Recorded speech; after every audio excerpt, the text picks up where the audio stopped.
भारताने पुन्हा एकदा पाकिस्तानवरती एअर स्ट्राईक केलेला आहे।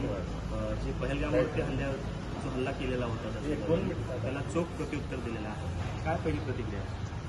पाकिस्तानाने भारतावरती जो भ्याड हल्ला काही दिवसांपूर्वी केला होता, दहशतवाद्यांच्या माध्यमातून भारतावरती कायम हल्ला करत राहणं, जगामधील सर्व दहशतवाद्यांना आश्रय देणं, हे पाकिस्तानाला नेहमी भोवलं तर सुद्धा त्यांनी कधी शिकवण घेतली नाही।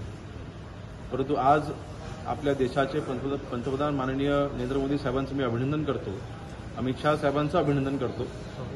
एकंदरीत अभिनंदन ह्या करता की त्यांनी इंडियन आर्मीला, इंडियन एअरफोर्सला आणि इंडियन नेव्हीला त्यांनी जी सूट दिली की इंडियन आर्मीने त्यांच्या पद्धतीने कारवाई करावी। मला वाटतं कुठल्याही पंतप्रधानांनी आजपर्यंतच अशी सूट कधी दिली नव्हती। ही सूट दिल्याच्या नंतर आज सकाळी जवळपास 1:30 दरम्यान पाकिस्तानमधील जवळपास 9 दहशतवादी तळांवरती इंडियन एअरफोर्सने हल्ला बोलवलेला आहे।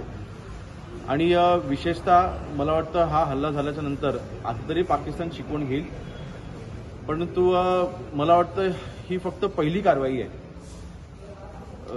आज भारताने आपण म्हणतो ना की वाघाने अजून फक्त पंजा उगारलेला आहे, अजून जबाड उघडायचा आहे, आणि म्हणून मला वाटतं आज थोडंसं समाधान आम्हाला नक्कीच मिळालेलं आहे।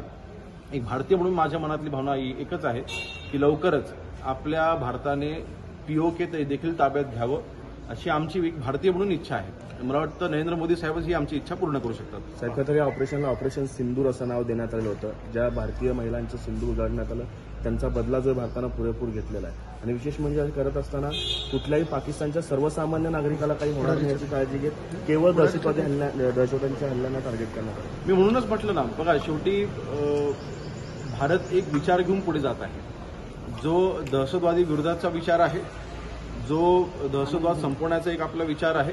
आणि अशा वेळेला आपला शेजारचाच असलेला देश जर का दहशतवाद्यांना तिथे आश्रय देत असेल आणि त्याचं जर का भारतावरती नुकसान होत असेल तर नक्कीच ऑपरेशन सिंदूर हे अतिशय महत्त्वाचं होतं। मला वाटतं 10 वाजता आपले इंडियन एअरफोर्स इथे पत्रकार परिषद घेणार आहे, त्यामधून अजून खुलासे होतीलच।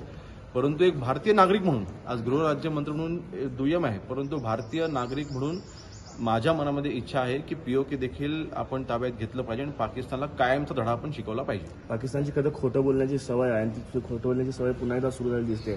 त्यांचं असं म्हणणं आहे की आम्ही देखील भारताला प्रत्युत्तर दिलेलं आहे, भारताचं हेडक्वार्टर आम्ही उद्ध्वस्त केलं, अशा पद्धतीने खोटं बोलणं सुरू केलेलं आहे। मला वाटतं पाकिस्तान फक्त अशा पद्धतीने टीव्हीवरती येऊन इंटरव्ह्यू देऊनच ते फक्त बोलू शकतात। त्यांच्यामध्ये आता पाकिस्तानला उत्तर द्यायची ताकद राहिलेली नाही, तेवढी त्यांची लायकी राहिलेली नाही। डोनाल्ड ट्रम्प यांनी मात्र असं म्हणताय की आम्ही ह्याचा मुंहतोड जबाब देणार आणि बदला घेणार, कशा पद्धतीने पाकिस्तानला इशारा? मला वाटतं आपला भारत देश सक्षम आहे, आपली इंडियन आर्मी सक्षम आहे। त्यांचं प्रत्युत्तर मी मागाशी म्हटल्याप्रमाणे उलट मला तरी असं वाटतं की पुढचे आपले प्लॅन्स लक्षात घेता किंवा भारताची ताकद लक्षात घेता आज चीन देखील हवा तसा पाकिस्तानाच्या पाठीशी ह्या बाबतीत उभा राहिलेला नाही, म्हणून मला वाटतं आता पाकिस्तान आता एकटा पडलेला आहे। पुढच्या काही दिवसातच पांढरा झेंडा पाकिस्तानाचा लवकर वर येताना आपल्याला पाहायला मिळेल। डोनाल्ड ट्रम्प मात्र कुठेतरी शेमफुल ऍक्ट आहे अशा पद्धतीनं भारताच्या हल्ल्याबद्दल बोलतायत। डोनाल्ड ट्रम्प यांना काय सांगणं असणार? मला वाटतं काही दिवसांपूर्वीच माननीय पंतप्रधान महोदय आणि अमेरिकेचे जे काही संबंधित राजकारणी आहेत त्यांच्याशी देखील चर्चा झाली होती, आणि अमेरिकेने स्वतः ज्यावेळेला भारतावरती जो हल्ला झाला काही दिवसांपूर्वी त्यावेळेला अमेरिकेने स्वतः याचं खंडन देखील केलं होतं। परंतु येणाऱ्या काळामध्ये मला विश्वास आहे की भारतासोबत सगळे देश उभे राहतील। धन्यवाद। Thank you sir.